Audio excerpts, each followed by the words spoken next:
The reason I go on about having never committed an abomination or sold cocaine or forged ink on paper or perjured myself under oath is because the people doing that do not represent me. They have no beef against me. The people pretending they believed I did are just looking for an excuse for doing it to begin with. I have had homos and fucking retards following me around since preschool. We are not affiliated. There's no dude out there with my brand. I understand. You heard whatever led you to the mistaken assumption that you thought I might be into that. How convenient for people that just take a dive and point their finger to stay in charge of losing a holy war to the third world like it's a religion. These guys staged something so they get carried away with the idea because somebody told them something else happened, it was their fault. You're idiots. First, do no harm. You know we're not affiliated. First, do no harm, or you're not a doctor. You're not a player. You're a slave of the prophet or the infidel. And he does not love you. He ain't got to pay you back if you're dead. The National Defense Authorization Act killed Ambassador Chris Stevens at Benghazi 2012 because it allows the manipulation of intelligence out of context and chronology. They could just sell us excuses 15, 20 years after the fact.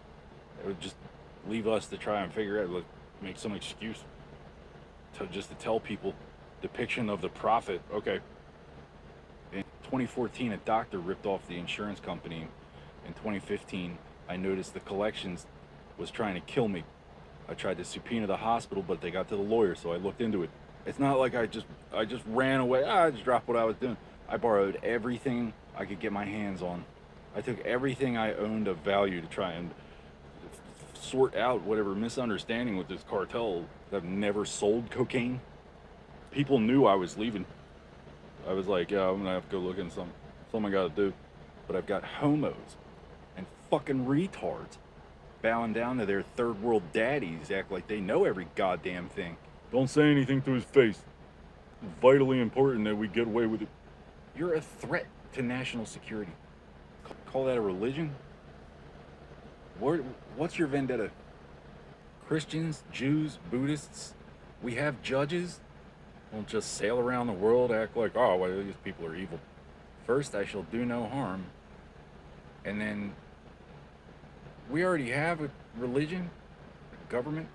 We're not buying what you're selling. Get back in your boat. So why are we in this situation? Well, Washington thinks they can just change the 3,000-year-old definition of what a doctor is so they can sell more snake oil. Roe v. Wade. Oh, you can't have the Hippocratic Oath or we're going to abuse your women. Okay, well, you can't cancel shotgun weddings for Jesus. And then the abortion thing, shotgun weddings and abortions at the same time, it's unnatural. You're faggots. I don't mean you individually. I mean as a collective whole. Your whole organization is faggots. Not only would I have married her, I wouldn't have been crippled. I wouldn't even have met her.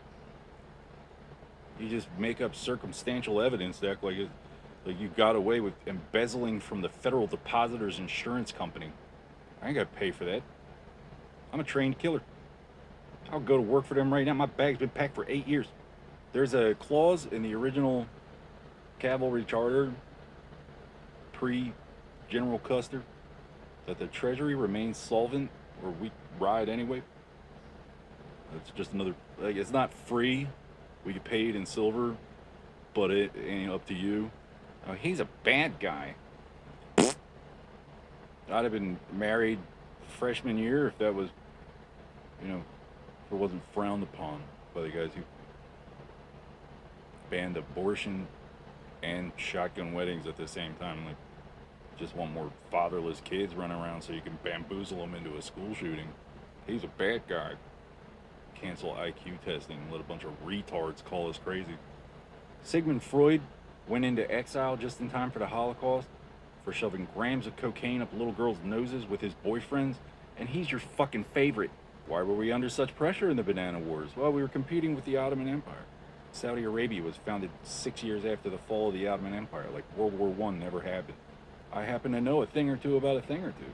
It's not inside information, it's common fucking knowledge. The fact that I'm being accused of leaking classified information just tells me you're embezzling from the Department of State. Why is trying to contact the Central Intelligence Agency a threat if you're not an enemy of the state? Oh, because those guys are killers. The fuck are you supposed to be?